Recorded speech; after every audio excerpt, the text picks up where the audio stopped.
Listen, noble reader, to the ageless whispers of leaves and branches, for it is the voice of history itself that beckons you.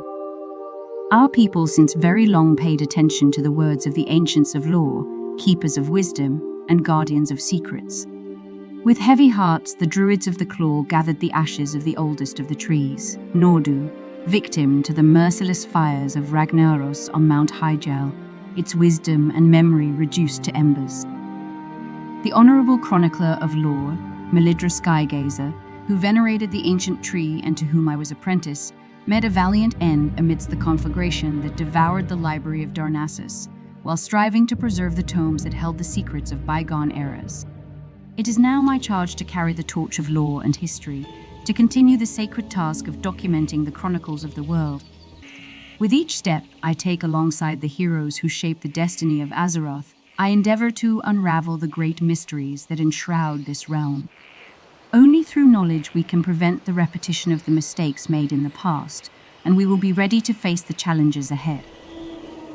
Though the shadows of sorrow loom in the wake of our losses, they shall not deter our pursuit of wisdom and enlightenment, and I invite you, dear reader, to journey with me into the heart of an ever-changing world, at every place where the fate of nations, of our planet and the universe that lies beyond, are eternally interwoven with the lives of heroes. In my first journey as a chronicler, I embarked on an adventure alongside a valiant night elf druid, a mistress of nature's magic who stood unwavering on the front lines of innumerable battles, tirelessly defending the beleaguered planet of Azeroth from dire threats. Our destination was the elusive Dragon Isles, a name known to few mortals, and fewer still were aware that these mythical lands are more than a legend. The Isles are located in the Great Sea, east of Northrend, northwest of Quel'Thalas, and northeast of Exile's Reach. Natural wonders abound on the Dragon Isles, with awe-inspiring vistas, hidden caves, and scenic landscapes. Explorers and adventurers are drawn to the Isles in search of these remarkable sights. After being shrouded in the mists for 10,000 years, its shores can now be reached by all who want to venture here. And so I had the opportunity to explore them and uncover a dark secret, as well as the answer to the question why they are named Dragon Isles and not Dragon's Isles. The land of the Isles is awakening and calls to all dragons, a call they physically feel in their hearts. Even the black dragons from Draenor heard the call and are now coming home. But who is summoning the dragons? Have you heard of the story of the Wanderer and the Serpent? It is written on a sizable stone monument situated within Skyhold. The stone depicts the stories and heroic deeds of Keeper Odin, sometimes as recounted by Odin himself. Long after the Black Empire, or as it was called in the dark Shathya language, Shathmag, was destroyed by the Titans, and long before the breaking of the halls of Valor from Ulduar, the giant ice-blue serpent Isildur emerged from the earth's darkest caverns and began to hunt the Vrykul. It had obsidian fangs and iron-like scales, and when it stretched to its full length, its tail disappeared over the horizon. Some spoke that Isildur was one of Keeper Freya's animal followers, gone mad with rage. Others say it was a thing far more ancient and unspeakable, a nightmare born in the era of shadow, of the rule of the old gods. Though the Vrykul managed to defeat it, to take out its eyes and blunt its fangs, they could not vanquish it for good. So the Titan Keeper Odin himself grabbed the serpent by its tail and flung it into the sky, making day into night. The legend ends by saying that Isildur landed in the sea a few days later and was never seen again. None of the scrolls I had perused had ever mentioned its existence. It wasn't until fate led me to the inn at Goldshire that I chanced upon her tale, recounted by a valiant warrior. His words left an indelible mark on my memory. Isildur's origins remained a complete mystery to me until I arrived in this land. During my journey to explore the regions surrounding Theldrassus, the mighty dragon capital, I stumbled upon a remarkable sight, an unusual rock formation suspended in mid-air, with one massive boulder hovering over a body of water, known as Eclipse Lake. It was at that moment that I recalled the legend of Isildur and the prolonged solar eclipse caused when Odin hurled its body. Initially, I brushed it off as a fanciful notion, the product of my overactive imagination trying to embellish the intriguing story. But a few days later, while in the eastern side of the Onahran Plains, my trusty companion invited me to join her on a hunting expedition to a place called the Wanderer's Steppe. The name of the place brought forth from my memory the title the legend had, written on the Vrykul stone, The Wanderer and the Serpent. Subsequently, I came across an aged depiction of the Isles, showcasing their peaks and valleys arranged in the shape of a coiled dragon. At that moment, I resolved that a mystery lay in wait, one that demanded unraveling. With certainty, I can now affirm that the Dragon Isles are the colossal form of an enormous creature, a serpent.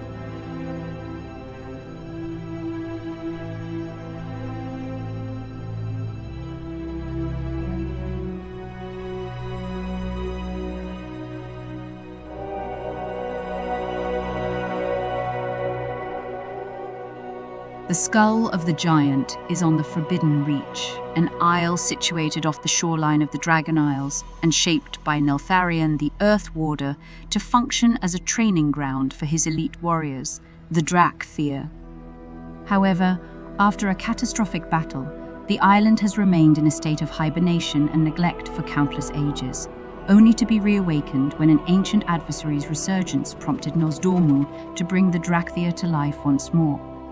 Its central location is the Froststone Vault, named after the part of the skull called the Cranial Vault. The primary point of interest on this island are the Ziskira Vaults, situated northwest of Morkurt village on the Morkurt Islet, west of the Forbidden Reach mainland. This is where the Earth Warder gathered wondrous objects and creatures, along with books like the Old Gods and the Ordering of Azeroth, annotated by probably Neltharion himself. All those doors we opened together are, actually, in the skull of the great god Serpent. One significant part of the Forbidden Reach was called the Dragon Skull Island. It held a cave where the formidable Drakthir scale commanders were meticulously trained under the watchful eye of Neltharion. In the darkness that would hone their minds, the echoes of the Earth Warder's voice overwhelmed even their own thoughts. Neltharion himself would experience a similar form of dominance after imbuing his very essence with shadow flame, which ultimately led to his descent into madness, driven by the incessant, sinister whispers of the old gods. Over time, he reached a point where distinguishing his own thoughts from their corrupting influence became an insurmountable challenge. This was clear to me later on, during the confrontation between the mighty black dragons Sibelian and Abyssian and the ancient proto-dragon Furak.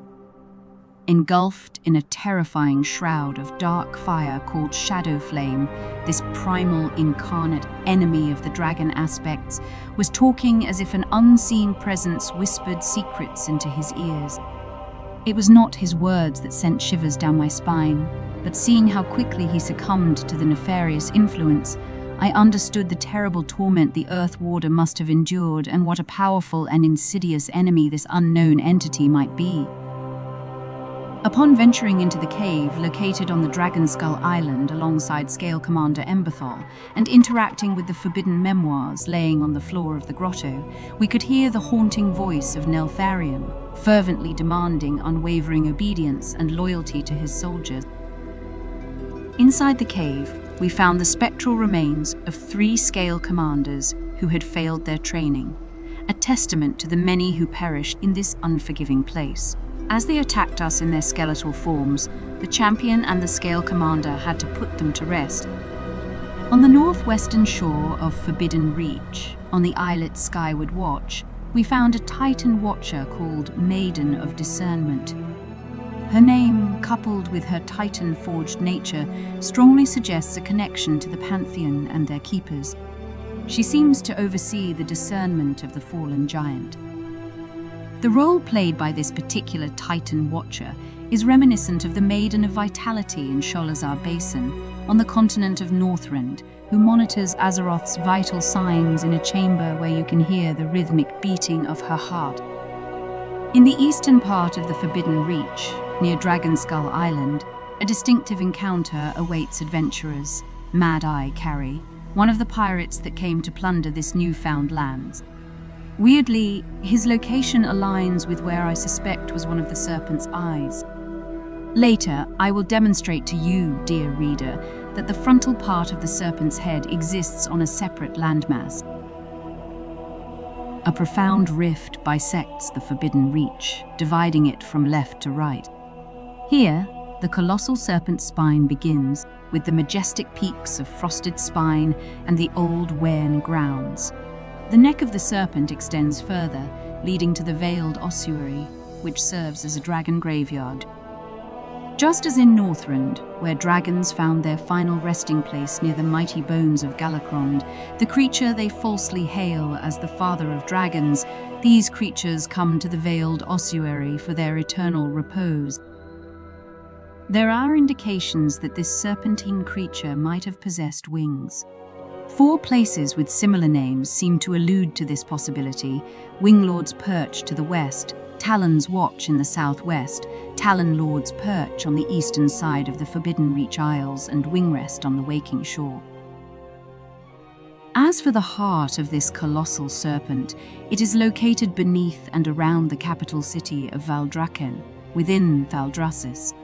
Above the heart, we find Tyrhold, housing the halls of infusion, and also the vault of the incarnates. These locations are akin to the main arteries through which the serpent's blood is pumped, forming a vital and intricate network. The Dragon Isles are steeped in the essence of primordial nature. Lush forests, towering mountains, cascading waterfalls, and untamed wilderness dominate the landscape. The Isles are teeming with exotic flora and fauna, but particularly notable is the abundance of elemental energies that permeate the environment. The land itself seems alive, with the elements of fire, water, earth, and air all intertwined in a delicate balance.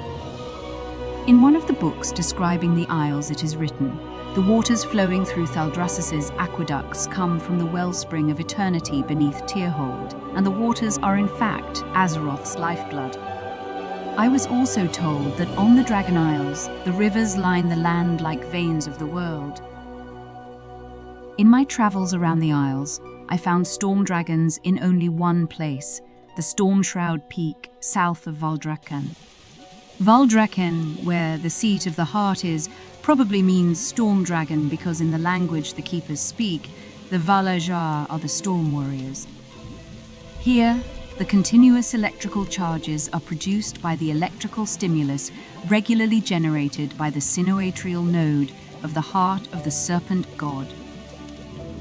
A disconcerting thought, since the question that immediately follows is what keeps creating this electrical charges. In my years as an apprentice to Lady Skygazer, she kept on saying that a chronicler should go where heroes go and witness their deeds and struggles and not rely solely on what others recount. As it happens, at the time the Legion invaded our planet a few years ago, I went inside the Emerald Nightmare and saw one such hero pulling out the heart from the corpse of the former green dragon Nithindra to forge an artifact that needed very intense heat. It is known that a dragon's heart burns with enough heat to melt the strongest of materials. Nithindra's corrupted heart was burning in the rage fire of the nightmare. Because of the old god's corruption, Deathwing's body split open, exposing his molten heart, while fire and magma gushed from his chest. Hence, there is no surprise in the presence of the burning vapors that come out at the surface in Stormshroud Peak, or of the magma flowing from Tyrhold. When the primal incarnates opened the Zaralek cavern, I ventured with the hero in the cavity where, in the days the body of this serpent was whole and alive, the organs responsible with digestion used to be. We followed Furak near Cascades Canyon, east of Onahara, into the Thruway, better said Throatway, further into Iridikron's Gambit, and from there inside the stomach. Generated by the mucus present in the throat of the gargantuan creature, the snail Goopal, of a size unseen to me in such a being, glides above the green crystalline floor of the cave. the snails existent in the cavern in such great number must have appeared from the lubricating mucus of the throat, stomach, and intestines. Within the stomach, we find the town of Loam. Its name was given from the good soil used for gardening that represents the lining of this part of the stomach and contains clay from which the town residents make their pots. The names of our funny guests, the Niffin, from the verb to niff, to have a bad smell, are of aromas, condiments, or suggest strong smells like their leader's name, redolence. Could smell you a mile The Niffin away. make smelly bombs from substances they mix, reason of pride among them. What they actually do is to produce the gases which are normally present in the intestines. The flight master of the town is Avogadro, famous name of a scientist who first published the gas law and told us the value of a mole known as Avogadro's number. One of the Niffin vendors is called Spinsoa. His name is a hint to Spinoza, the philosopher who said that God has a body and believed that God and nature are one and the same. He stands near his friend Sakratros in this cave with sounds that sometimes gives us the impression we are in a cathedral, in a divine abode. Why would those isles be a god? We explore later. The Niffin's saying, which we hear from them quite a lot.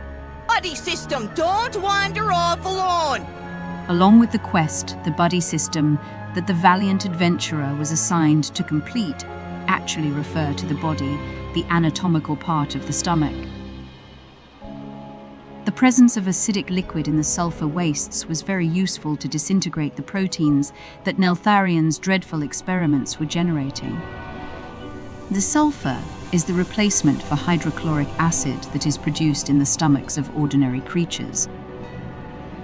On the surface of this region, you'll find an important centaur encampment, where the focus is primarily on hunting, gathering, and culinary pursuits. Just north of the sulfur wastes, the Acid Bite Ravine is the place of a corrosive counterbalance in which interact two different kind of biotic elements, alkaline rages and sulfuric rages, that, in intriguing fashion, remind of the roles the liver, the pancreas, and the gallbladder have in our organism, among which to secrete and store the carbonate necessary to neutralize the acid in the stomach, since the acid is not supposed to go further down in the digestive system.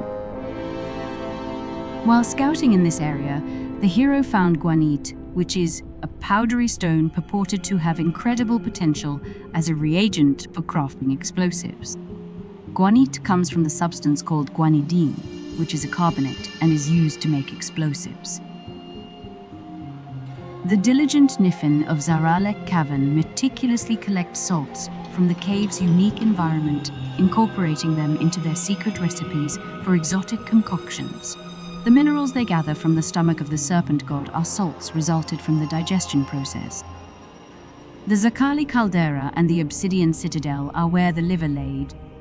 The presence of lava and intense heat in the area mirrors the vital role of the liver in regulating body temperature.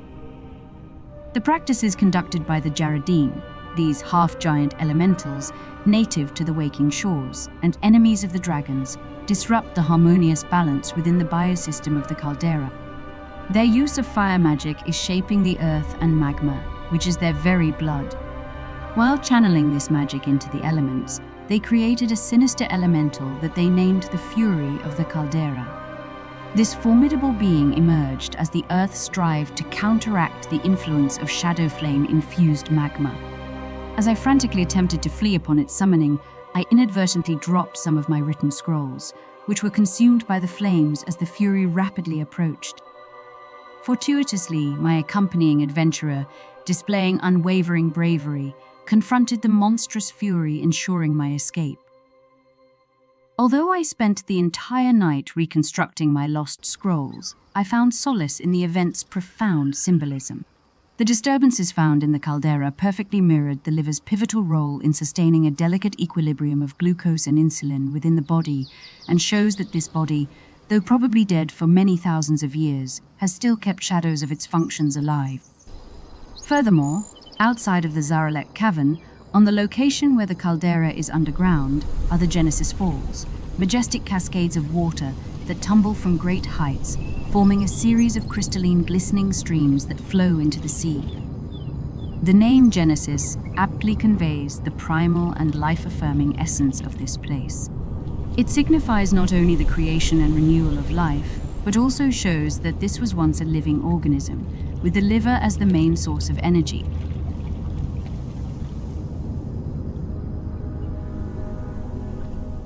The small intestine commences in the western part of the stomach, extending towards the Old Loam Road, which serves as an alternative entrance to the cavern from Onahara Plains. Loam also resembles the name of the final and longest portion of the small intestine, the ileum. Starting at the Old Loam Road, the path veers to the right, traversing beneath the stomach's expanse and leading to the town of Loam. From there, it continues its course southward, seamlessly transitioning into the Colin, ultimately reaching Nelkas Col and Three Falls Lookout. The culmination of this intricate journey is the exit found in the decay-afflicted settlement of the Knolls, aptly named Brackenhide Hollow. Notably, Nelkas Col directly alludes to Nalek's column, signifying the Serpent's digestive passage. This connection is reinforced by our knowledge that Nalak means serpent, as seen in another Titan facility, the engine of Nalak Shah in Pandaria. Around the construction, one can also encounter redolent snails, whose presence adds to the olfactory characteristic of this area. Above ground, where the column begins, are the Mudfen village and the Mirewood Fen, homes of the Gorloks. Their presence is an evidence that the Dragon Isles were once part of the northern lands of Old Kalimdor, since the Gorloks are an Arctic race of Murloc-like creatures and can be met only in the continent of Northrend. In the expansive hollows of the Isles, we stumbled upon a Drogbar tribe. These beings are known for their brute strength, resilience, and tribal culture, often dwelling in caverns, mines, and underground tunnels where they engage in mining and stonework. They are notable for their proficiency in crafting and using crude but effective weapons and armor. Unlike prior encounters with Drogbar in High Mountain, who typically show hostility towards outsiders, but have been known to form alliances under certain circumstances, those in Zaralek are friendly. They established their home in the town of Glimmerog. Ogging means doing something forcefully, possibly without consideration of the drain of resources. Maybe this is a good characterization for the Drogbar who like to go from strength to strength in what they do. The toughest of the Drogbar seek the blessing of the great daughter worm Karkaxus. It bestows her mark on those who are determined and don't fear smelling badly. However, for those who fail to gain her favor, the ultimate price is being consumed by the very worm they sought to appease. The involvement of the Drogbar in demanding tasks, the heavy lifting, and their reliance on resources from Loam strongly suggest that they inhabit the colon, the section of the digestive system where metabolized food from the stomach is received through the small intestine. The quests involving stolen swallows, with their nests made of a mixture of saliva and dirt, which is considered a culinary delicacy for the Drogbar, serve as a poignant reminder of the concept of bolus in anatomy. Bolus refers to the combination of swallowed food and saliva during the initial stages of digestion. With a sense of curiosity and an adventurous spirit, I accepted the invitation to try this exotic treat. To my surprise, the flavor was a peculiar blend of earthiness and a subtle sweetness, reminiscent of honey. I think in time they can become an acquired taste that one might come to relish. Names suggesting feces and liquids in the intestines appear in these parts of the cavern. One Niffin has asked our help to draw his cart, which was loaded with heavy crystals further down the path. He called the cart Stress Express. The cart was moving only when I and my druid companion gave it a good forceful push. The owner of the cart, who introduced himself as Dupert, was not at all grateful for the manner we conducted our efforts. His name Dupert is derived from doo-doo, a colloquial term for poop and pert, likely referring to pure dirt. The southern part of the underground cavity is very different from the rest of the Zaralek cavern, where magma and acid accompany the tumult of the creatures that entered the hollow or were created here. This area is full of green crystalline growths that emit a soft, soothing light. I suspect that they have healing properties and help maintain the presence of life underground. Their origin is very easy to guess since they are viridian crystals, and, just above, the brood of Ishera guards a portal to the Emerald Dream itself. Light-loving creatures like the spiraling lightworm, flittering lightmoth, and the little rodents called luminous squeaker have evolved to emit their own bioluminescent glow, creating a self-sustaining source of light. We spotted them in the area called Warder's Teeth, just at the entrance through Onaharan Plains on the western side.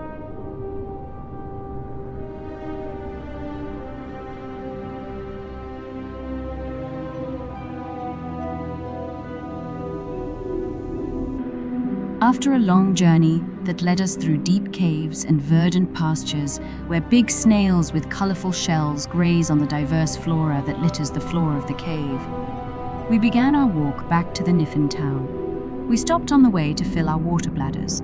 Just when we were about to go, an elemental stirred the waters in the cascades with its appearance. It was a bizarre, rare sight. Called by the locals Aquifon, he immediately began pursuing us. Taking her feral form, the brave druid managed to vanquish it back in the waters, but one little elemental remained above the surface. The Niffin, who had accompanied us for the last hour of our journey, called it by its name, Aquapo, oblivious of the fecal connotations of the word. On our next visit to the town of the Glimmerog, we encountered an unfortunate Drogba who was bitten by spiders and his skin was turning into bone. Those spiders were of two types, calcifying crawlers and bone collectors, and were spawns of the osseous broodmother. Their silk is known as calci silk bundles. Light, strong, and just a little morbid, this webbing is all the more resilient for the high calcium content. Morbid indeed, since they gorged on the bones of a dead body. When I finally entered the Nalkaskol, I found that here were placed the memories from the fight that happened a long time ago, between the Aspects and the Gargantuan Galakrond. A fragment of the boulder that chocked him to death and part of one of his claws are preserved in the building. A proto-dragon eggshell and a trinket favored by the aspect of time, Nosdormu, have also been placed here. Those items are reminders of what made the dragon aspects what they are from the very beginnings of the dragon's existence. The unnamed trinket left by Nosdormu is not found in Nalkaskol anymore, but at the end of one of her quests, the hero gave the bronze aspect a relic, an echo of what is, has been, and must always be. Nosdormu is said to have hidden this relic in a corner of every timeline, but while uttering his thoughts out loud, we heard him saying that he thought this relic lost in this timeline, but nothing ever remained so, it seems. The trinket was taken from the Sand-Lost Sanctum, a Titan facility guarded by an ancient timekeeper, a sand elemental. The sanctum is inscribed with runes referring to Aman'Thul, the Titan that blessed Nosdormu with time magic. For as long as the trinket was in her possession, the hero was burdened with the sensation of a perplexing vision. This vision, I suspect, is the moment of Nosdormu's death, which was shown to him by Aman'Thul, when he charged him with keeping the timeways in order. After reporting to Nosdormu, the troubled aspect said to the hero, "This land is a sleeping giant. We ought to wake it with requisite caution." Within the titanic vaults of Nalkaskol, Neltharion discovered the Oathbinder, an artifact he wielded to exert control over the will of the Drakthir. It likely fulfilled a similar role for Tyr. Ra'den had an equivalent relic, the Highkeeper's Ward. It functioned as a key to access the elemental planes and was used to summon the four elements at will. Such item, with comparable properties, was also found in the lands of Draenor. This item is referred to as the Heart of the Magnaron, and it was crafted by the world builders to keep these creatures in check. Ancient chronicles reveal that the planet Draenor was found by Agramar in the Titanic mission to order the worlds across the great beyond. Inside the cave, known as the Vault of the Titan, located in Nagrand, we can catch a glimpse of a building reminiscent of the architectural style found in Uldum, also featuring water lily carvings and bearing the same hieroglyphic inscriptions. The hieroglyphs are a countdown to the destruction of all life forms on Azeroth if the engine from the Halls of Origination is used. Another reference to this countdown is found in Sholazar Basin, on the hatch that is marked with the numbers that mimic the same code.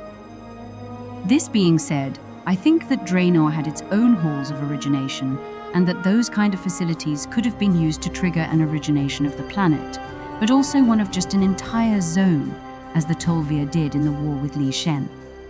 The catastrophic event turned Tanaris from probably a jungle, if the presence of the Troll Moon ruins and Zul'Farrak are an indication, into a desolated, arid area.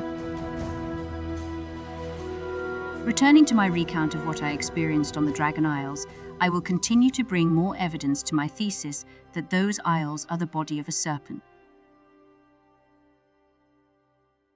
We exit from the Column of the Serpent, south of the town of Glimmerog, at the Three Falls Lookout in Azure Span.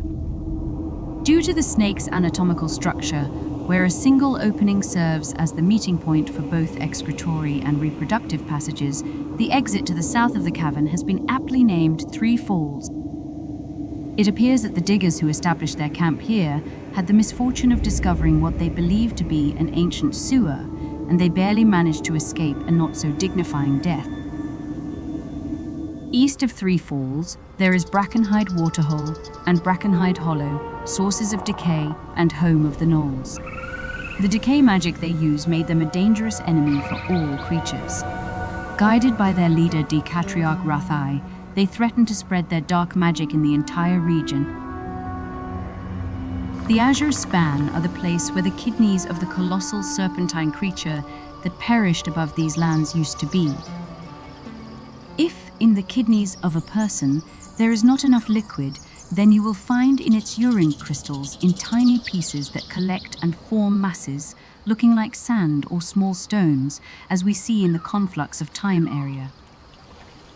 That is why poor Umbrelskor, the offspring of Malygos and Sindragosa, had his body riddled with crystalline growths after he unintentionally tampered with raw arcane energy, and why the name of one of the spells he employed was Oppressive Miasma, which otherwise does not fit with neither their character nor his arcane spells. In a bid to seek a remedy, he was entrusted to the confines of the Azure Vault, an edifice constructed by Malygos to serve as a sanctuary where his mate Sindragosa would to collect and safeguard enigmatical artifacts that had piqued Malygos' interest. Abandoned and sealed away millennia ago, the Azure Vault has gradually fallen into a state of disrepair, rendering it vulnerable to threats from both external forces and those that lie within its depths. While the liver is trying to keep a balance between the fire and the shadow, so a certain level of shadow in the blood, the kidneys are excreting it, making Azure Span a much colder zone. The coldest places must be Shiverweb Vale and the Lost Ruins, where the ice that covers almost everything is crystallized shadow. In the Forgotten Cave, where a sentient book that called itself Falthrux was found, lurk spiders that lay eggs in corpses or in the living. In order to repel them, you need to burn the silk from their cocoons. The vile artifact was whispering of greatness and power.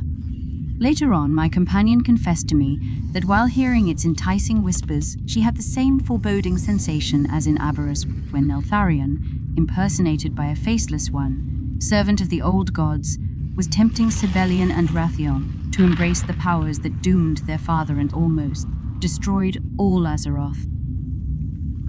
In the quests that lead to the Valthruk's destruction, myself and the hero were guided by two Tuskar and the blood elf Alia Sonsor. Bitten by the spiders, she was dominated by the cunning entity's will. In my past travels to Draenor years ago, I entered in the Forgotten Caves, in Gorgrond.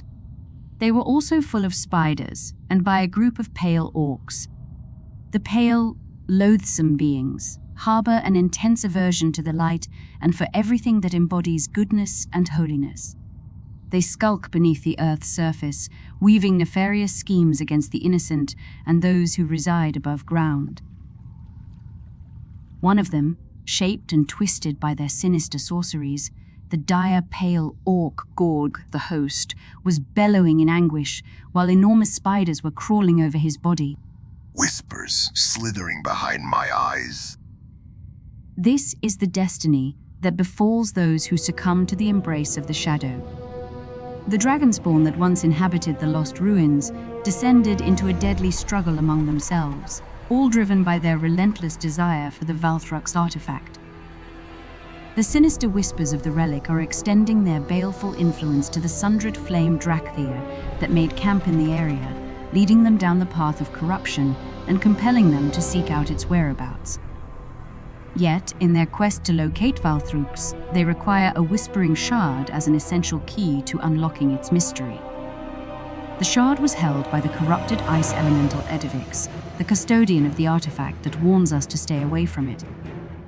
It was, I remember, the ice elemental's guardians from Northrend who warned Arthas against continuing his search for the blade Frostmourne. And, only a few years ago, the valiant champions of Azeroth ventured into the Shadowlands, vanquishing the remnant of Ner'zhul and extracting a sinister trinket from his ethereal form. This artifact insidiously whispered treacherous words to those who dared to wield it. The reward the trinket offered was more power in exchange for killing an innocent soul. Luckily, the two Tusker in the camp did not give in to the whispers. It might be their race common sense. It might have helped also the owl that kept circling their camp. But the bitten blood elf was lost to the entity inside the artifact, and the hero had to kill her. Upon destruction of the book, the souls of those that listened to its whispers have been released.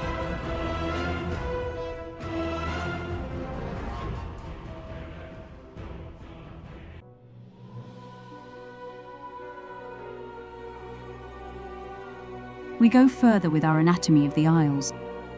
Since the proto-dragons derive from elementals that on this Isles took this reptilian shape, then we can say that the body of this serpent deity had the power to shape the elementals. At the same time, the existence of the dragonflights on the land in the years following the creation of the five aspects and the tempering with the proto-dragon eggs by Tyr had also an effect on the remains of the colossal creature. The land and the creatures were transformed by the magic used by the dragonflights.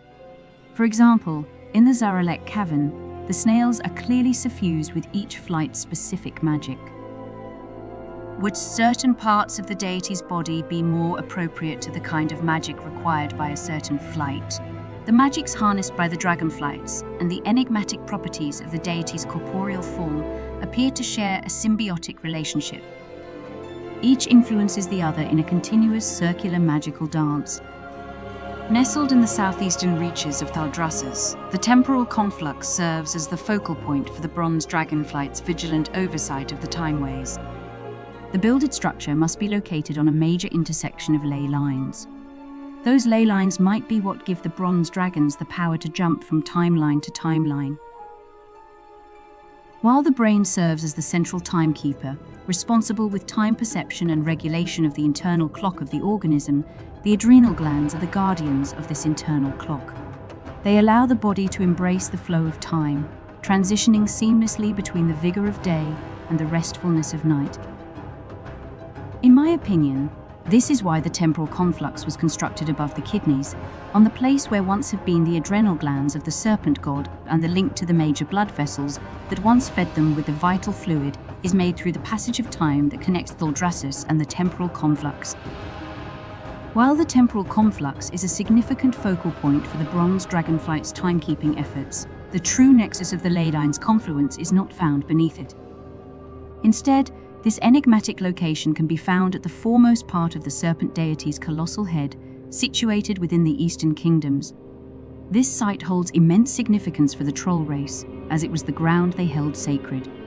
When their lands were besieged by the Highborn, they fought relentlessly, nearly facing extinction. It is in this very place that those elves harnessed the most potent open source of energy known to the land of Azeroth, the Sunwell. Before the arrival of the Scourge on the Isle of Coiled, the energy of the well imbued the nearby land. A mighty world tree grew in its vicinity, with a lush forest surrounding it. Arthas and his army ruthlessly felled the world tree, laying waste to the once thriving forest and leaving behind a scarred land and a people in disarray. The Sunwell was created from a vial containing the waters of the Well of Eternity, and therefore was initially a fount of arcane power. but I think it was called Sunwell from the very beginning by the High Elves led by Dathramar Sunstrider. The waters, revered as sacred by the High Elves for their original purity of arcane power, have now been rejuvenated by Valen with the remaining spark of the fallen Narumuru, serving as a wellspring of both arcane and light energy. While mortals have come to know these lands as the Dragon Isles, the dragons themselves aptly refer to them as the Broodlands. This name resonates with the purpose that the Isles had for the intentions of Keepatia, as these grounds are perfectly suited for their breeding and serve this vital role in the dragonkind's existence. Furthermore, their return to these sacred lands may have brought about a change in the once declared inability of the dragon aspects to breed, an affliction they had suffered since the loss of their powers in the aftermath of their momentous battle with Deathwing. The elemental magic that once flowed abundantly through the waking shores began to wane as a consequence of the Sundering, a cataclysmic event that shook Azeroth to its core. However, in recent times, the Dragon Isles have shown signs of reawakening. Some speculate that this resurgence is a reflection of Azeroth's own healing, a testament to her resilience. But since this healing is nowhere so visible as it is on the Isles, I think the reason behind this revival is that Azeroth is finally free of the old god's sinister influence, and the Isles harboring the corpse of the reptilian god is now benefiting from their absence. The waking shore held a special significance as the very ground where the proto-drakes and their subsequent evolutions would lay their precious eggs. Here, in this sacred realm, the minions of the Titans undertook the construction of the life pools, a marvel designed to infuse the naturally bounteous waters with the essence of order magic. It is believed that this choice was the root cause of the long-standing animosity between the dragon aspects and the primal incarnates, as the primordial powers enshrined in this place continued to serve as a confluence of untamed natural energies and the ordered magic of the Titans. The extraordinary infusion of life magic in this region can be directly attributed to the original function that this segment of the Serpent deity's body once served.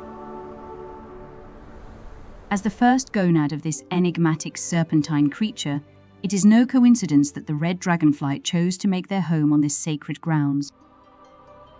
The offspring of Neltharion, consisting of his loyal obsidian dragons and formidable Draktheirs, undertook the monumental task of reshaping the cavern beneath the waking shores.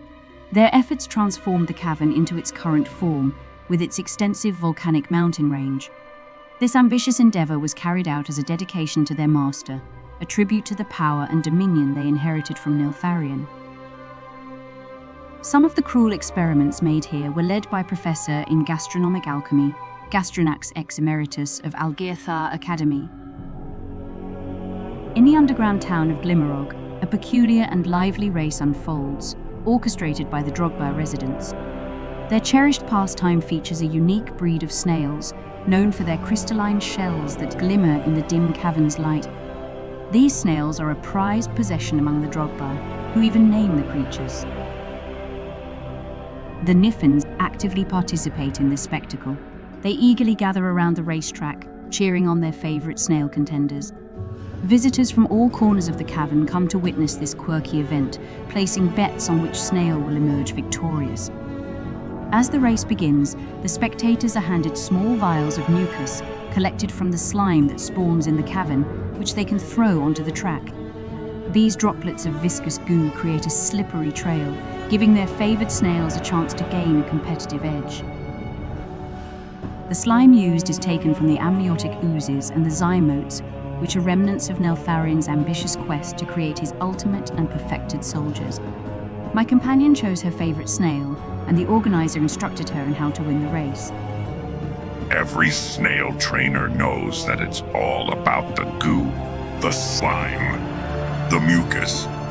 That's how you turn a speedy snail into a champion. Slick could use a good slather. Go out and collect some goo from the local slime trails to slick him up, huh? The second gonad used to be within the region encompassing the Emerald Gardens, the Primordial Vale, and the Ancient Bough. This area serves as the primary base for the Green Dragons, and it holds a unique connection to the Emerald Dream through a carefully guarded portal.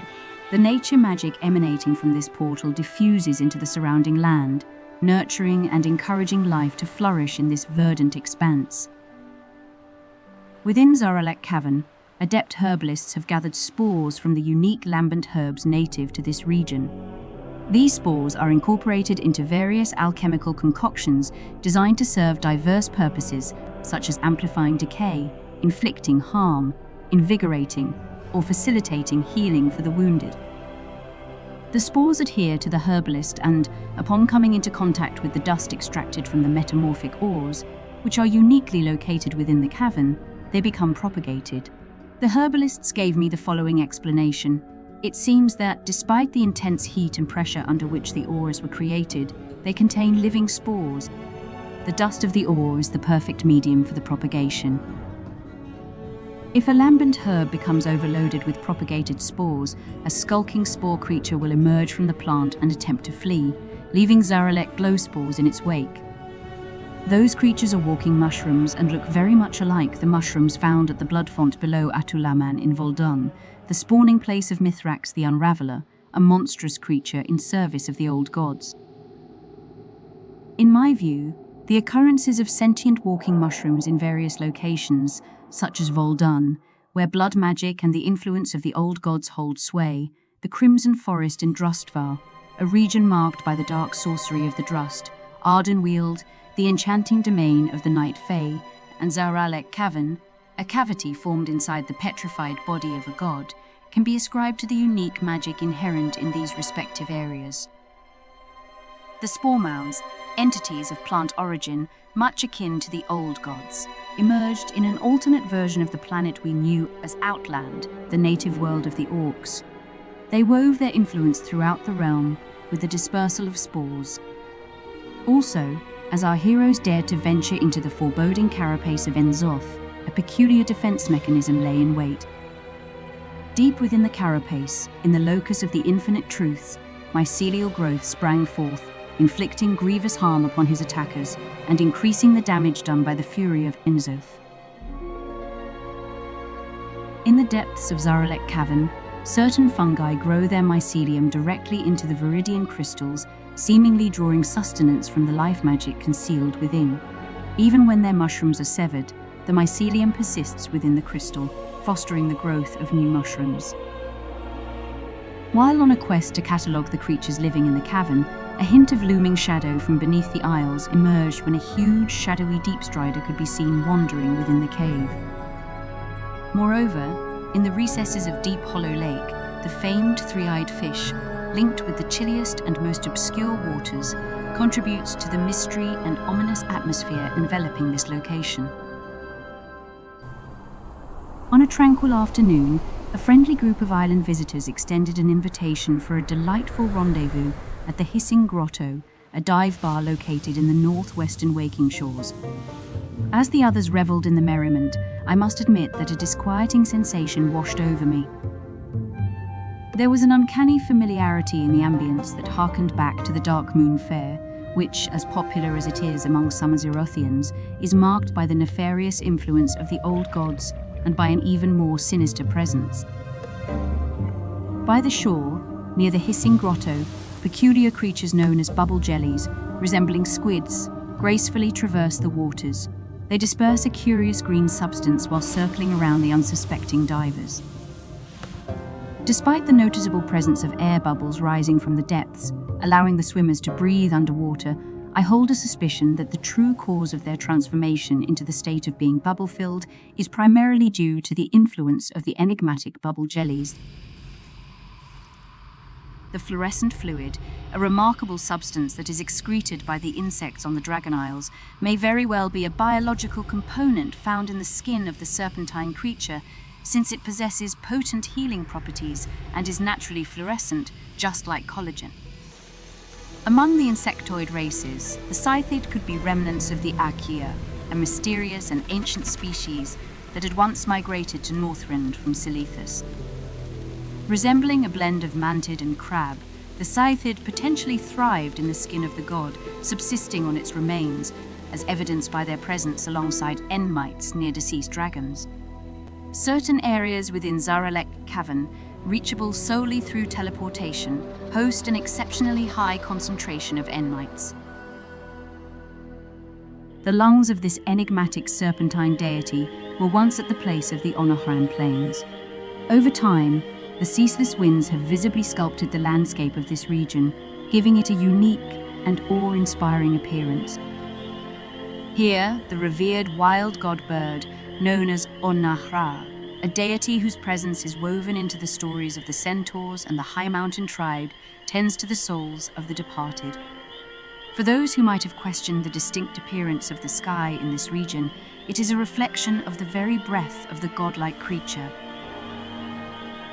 At the heart of the plains lies the Thunderspine Thicket, an area that suggests an unusual twist or contortion in the creature's spine, with its name evoking the image of a fractured spine or an odd configuration. Among the scrolls discovered within the Titan facility Uldaman, a progress report scribed by the Keeper Tyr, intended for Keeper Loken, reveals intriguing insights. The report is written subsequent to the demise of Galakrond in the year 20,245 before the Old Horde entered our world through the Dark Portal and following the establishment of the Dragon Aspects. At this time, Ordine still held the position of Prime Designate of the Titans. The account discloses that the purpose behind the construction of the Halls of Infusion was to cleanse the living waters by infusing them with the harmonizing essence of Order magic.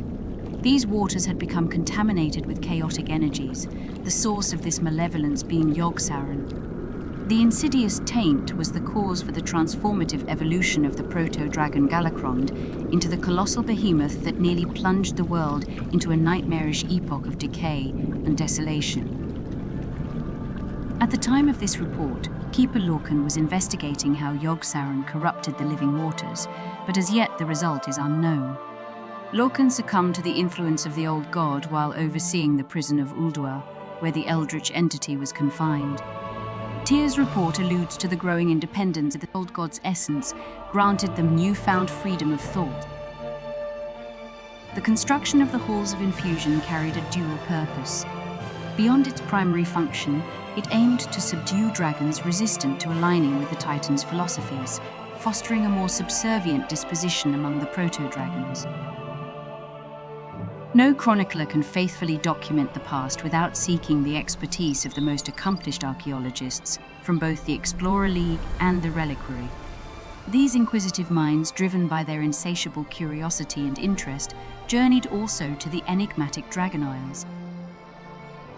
However, the archaeological sites are more often than not guarded by titanic wardens, colossal or monstrous creatures, necessitating the presence of a proficient warrior to ensure the successful excavation.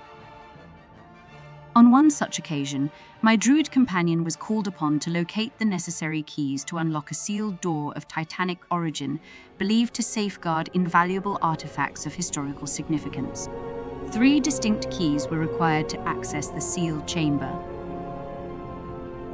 The insight key, also known as the burden key, resembles a globe formed from the earth, suggesting that for the Titan Keeper who constructed these halls, the knowledge concerning the planet's nature and history was also a burden. The judgment key, when activated, transforms the bearer into a stellary form reminiscent of the constellar Algalon in Ulduar, and was experienced by the heroes that clashed with the celestial dragon Elegon in the Morgushan vaults.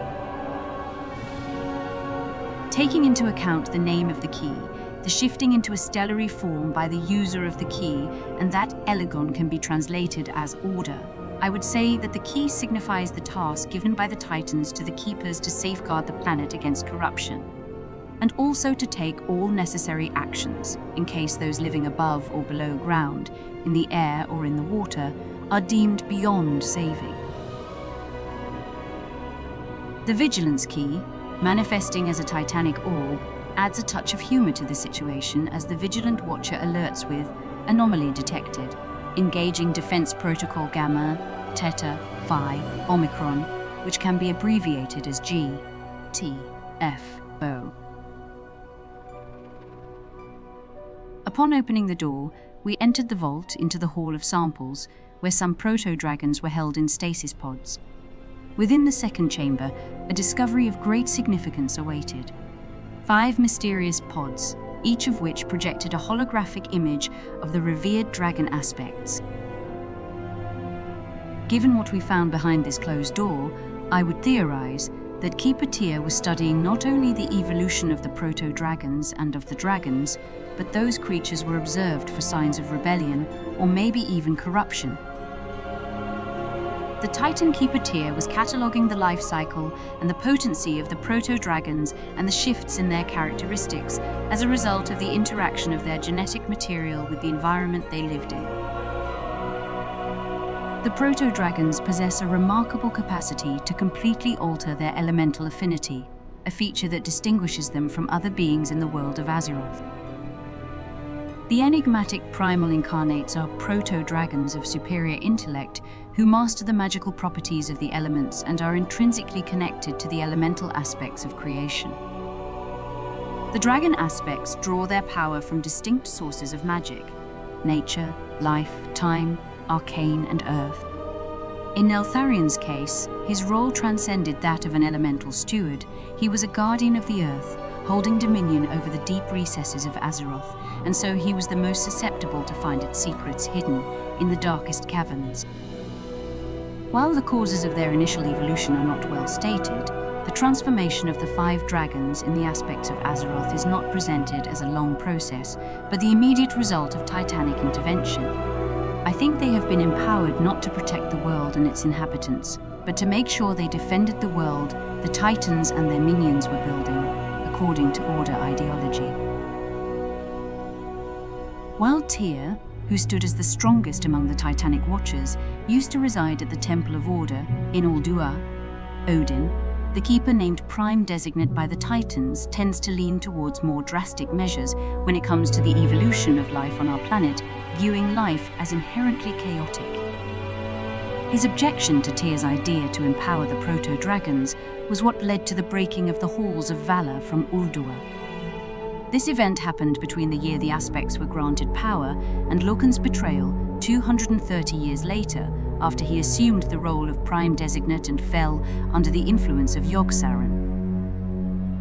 It's also worth noting that dragons possess a profound bond with this world, unlike the Keepers, who might have been brought by the Titans and not forged here, like the rest of the Titanic Watchers. There are some indications in this direction, but currently it is not a known fact. As Galakrond posed a dire threat to life on the planet, Tyr's call for aid went unanswered by the other Titan Keepers. It was the proto-dragons who displayed readiness to lay down their lives to halt his rampage. This perhaps led Keeper Tyr to consider utilizing the proto-dragons as guardians of Azeroth. However, his realization, reflected in the events I witnessed behind the sealed door in the Hall of Samples, along with the data found there, underscored the inherent challenges in controlling the primal elements.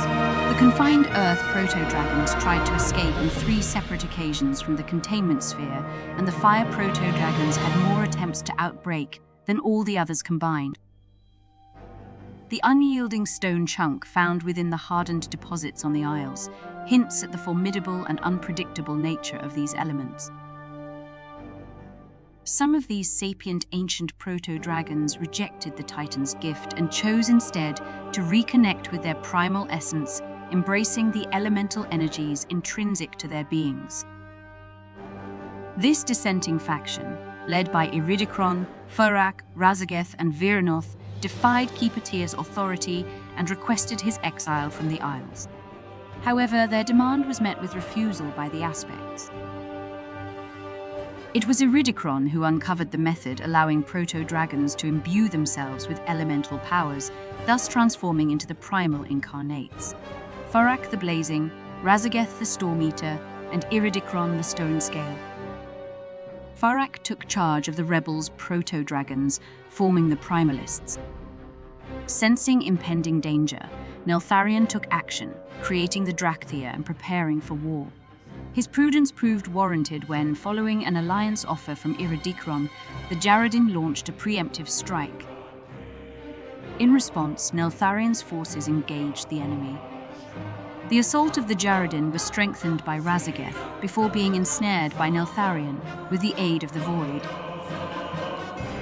This marked the beginning of the War of the Scaleborn, in the year 19,960 before the Dark Portal.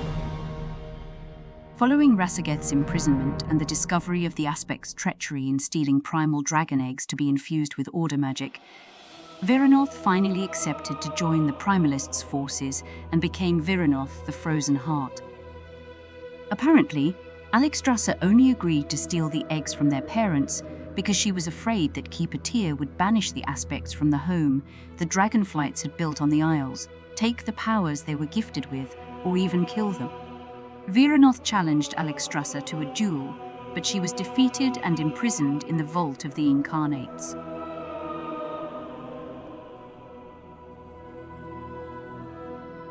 Iridikron seized control of the Primalists from Farak and established their warbase in Harrow's Deep, an immense network of caverns beneath the mountains, north of Dragonblight. Though he resorted to nefarious pacts to sustain their cause, Iridikron's true depravity remained concealed from his comrades, as noted by Alexstrasza. Both Iridikron and Farak were vanquished and confined in stasis pods inside the Vault of the Incarnates, which led to the end of the war, 500 years after it began. 20,000 years later, the ranks of the Primalists include some members of the Grim Totem tribe, night elves that have suffered after the burning of Teldrassil and lost their faith in the Moon Goddess, other mortals that joined their cause for various reasons, the Jarradin and Elementals. During the recent incursion in the Emerald Dream, they were accompanied by the Druids of the Flame and the forces led by the Fire Lord Smolderoth. I will condense the intricate narrative into a concise story, guided perhaps by the old gods, who likely instructed him in how to use the powers of the elements. Iridikron established his war camp in a location known for its Nerubian presence, the insectoid race that once served Yogg-Saron. So it is that Iridikron allied with the old gods to defeat the Titanic forces, and Neltharion used the power of the old gods to fight the Primalists and Iridikron. This pivotal moment marked Neltharion's descent into corruption and sowed distrust and conflict among the Aspects, weakening their flights and leading to the death of two of them and the loss of their Titanic magic by the rest.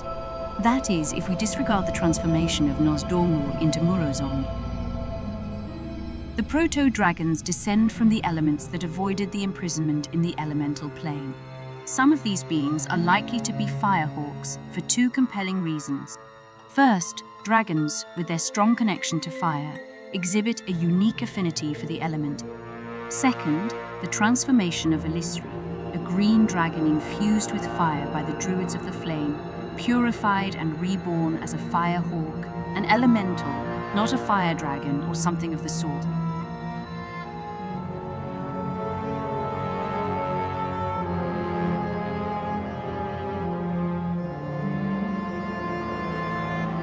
Elemental drakes can be found in the elemental planes, like the storm dragons that are present in the Skywall, the domain of the Windlord Alakir and the stone dragons from Deep Home. The origin of those elemental dragons is unknown, as they have not been seen before the shattering of the earth by Deathwing. The creatures inhabiting the Dragon Isles are a fascinating and diverse array of beings, each displaying a unique form not commonly found in other parts of the known world of Azeroth. Some take on a more distinct reptilian shape, while others seem to blend characteristics of both reptiles and birds, creating a captivating hybrid. According to old lore, dragons share a common ancestry with both wyverns and griffons.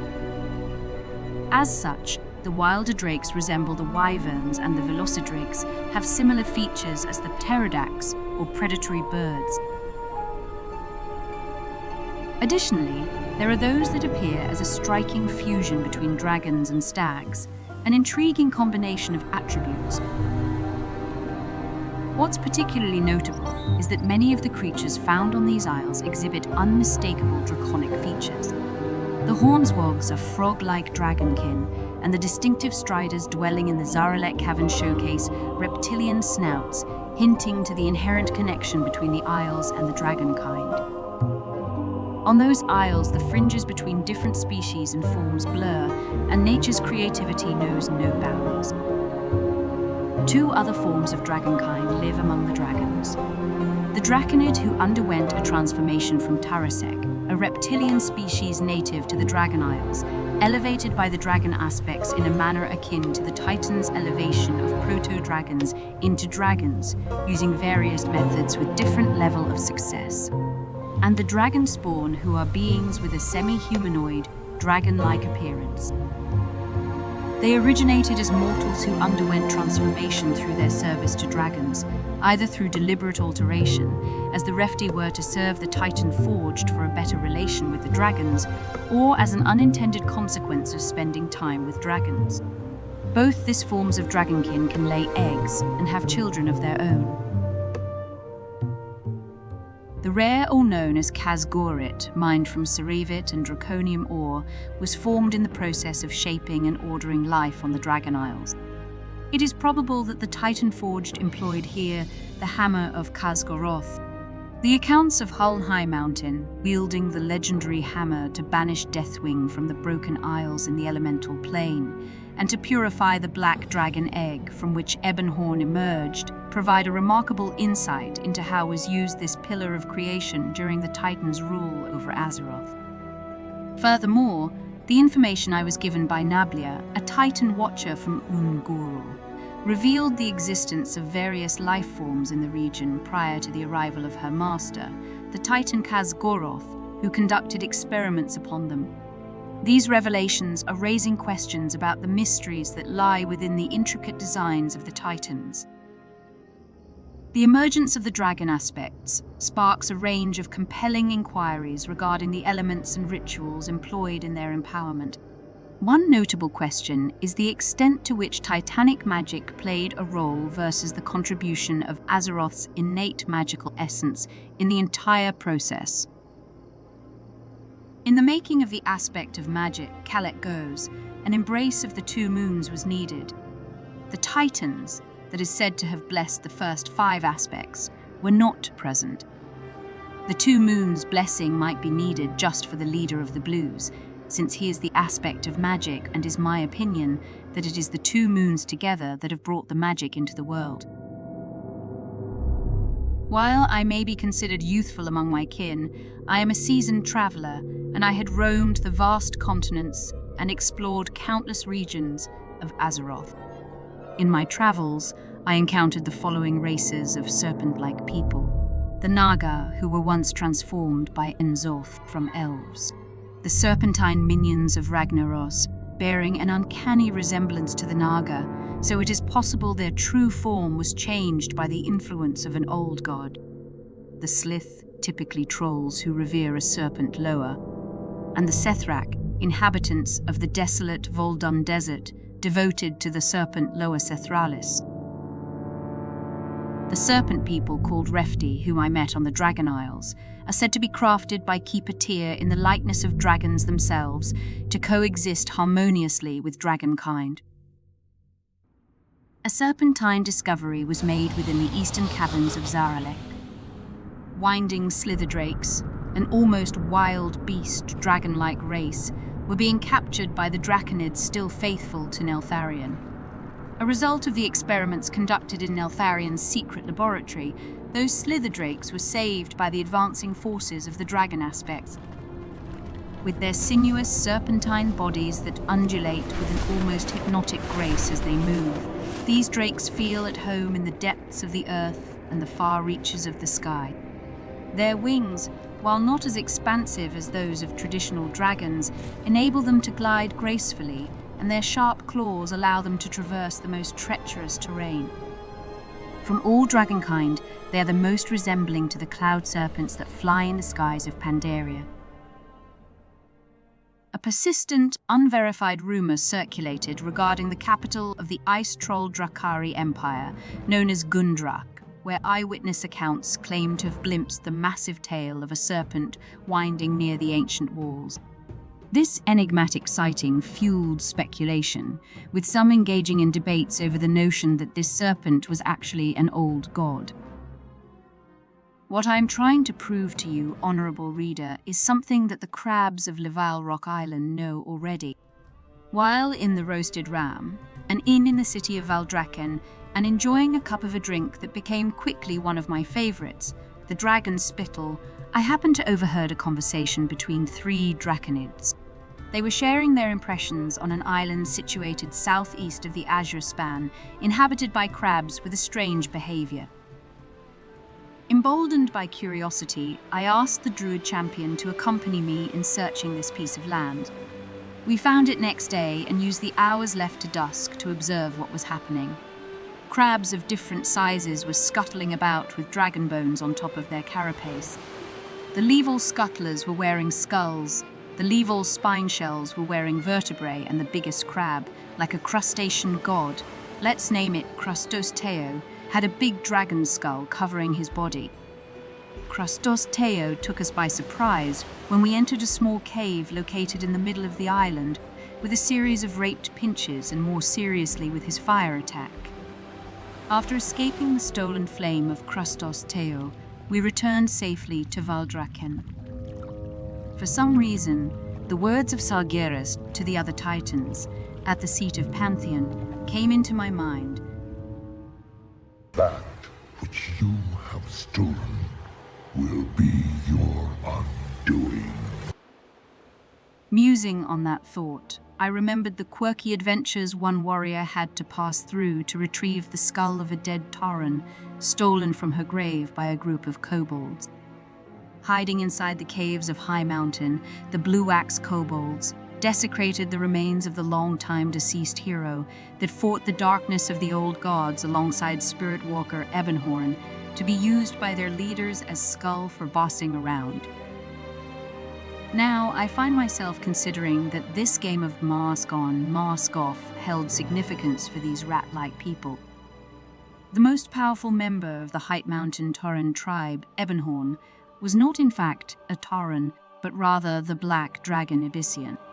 In that time of resurgent darkness, his presence was once again required. Furthermore, the redoubtable Jarradin who draw their powers from the molten heart of Azeroth are enemies of the dragons of all kind, but use their skulls as helmets and adornments to their weapons, not only to show their prowess, but because they are aware of the dragon's origin.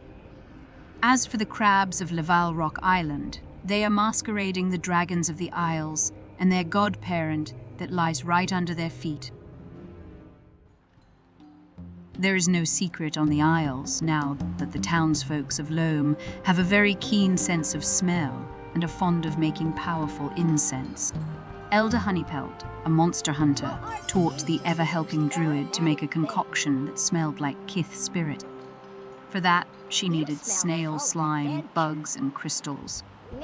After the incense was made, the hero was told by the hunter Niffin, "A Kith's incense is our pride and joy. Each one smells unique, and we use them to identify each other. You should go put these down where they belong." I have to confess to you, dear reader, that the smell of it wasn't particularly enjoyable.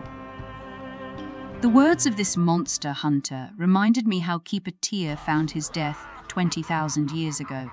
Fleeing with the discs of Norgannon from Ulduar, Tyr, Ionea, Arcadas, and the remaining loyal Titan Forged arrived in the region now called Tirisfal Glades. But Loken cut his way with the armies of the 2 Cthraxi generals that he released from their prisons, Kithix and Zakaj the Corruptor. Tyr sent the 2 other keepers to Uldaman with the discs, while he remained behind and valiantly confronted the Cthraxi. In the end, Tyr made the ultimate sacrifice, channeling the last vestiges of his strength into a cataclysmic explosion that managed to vanquish Zakaj and inflict severe wounds upon Kithix. Zakaj was buried with the remains of Tyr, while Kithix fled west, near the Zandalari Mountains. It was observed that monstrous warbringers usually serve as protectors within places of great importance to the old gods, as Mithrax or General Vizax were, those being also places where they retreat when wounded. A legend is whispered among the sylvan shadows of the Amani forest trolls. The story recounts how they tried to summon a serpent goddess known as Ulatek, and that within their capital of Zulaman, a colossal ziggurat stood bearing the name of the deity they sought to awaken. The means to this end were grim and gruesome, for the trolls intended to take captives and employ their blood in a harrowing ritual.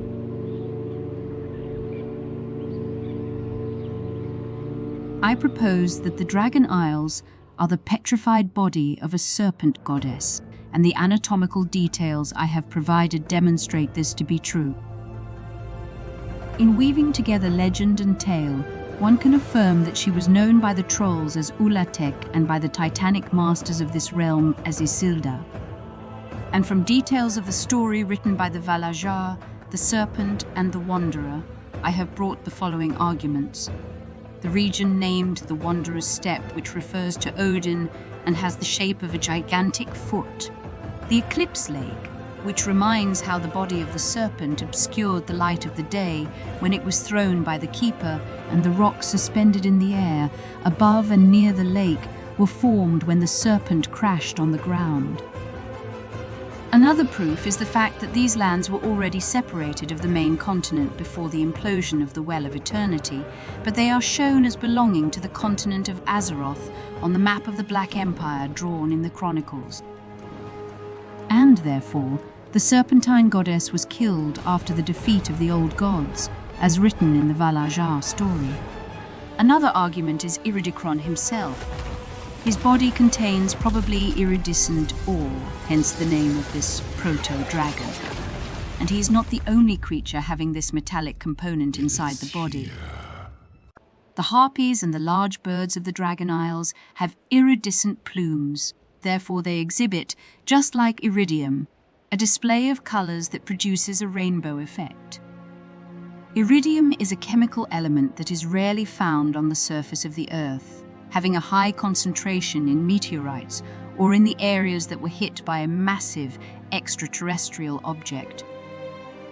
In only one other occasion, this element was found when the Azerothian army went to Draenor, the planet where the Draenei ship called Genadar crushed, having 2 Nauru still on board. This substance appeared in the blood of the serpent goddess when her body slammed onto the ground. That is why the iridescent ore can be extracted from draconium ore, which represents the blood of the dead giant. It's plausible that she was a winged being who, severely injured, fell from the sky.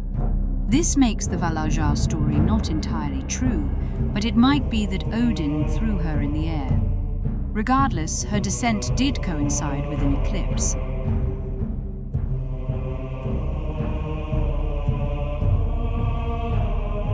Thank you for joining me on this journey through the Dragon Isles.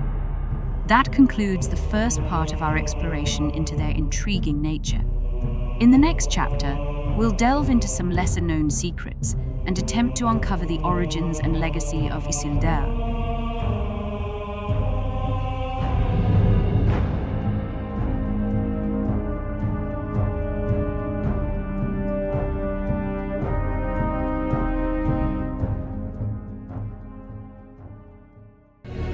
If you cannot take up this cup, then I shall find another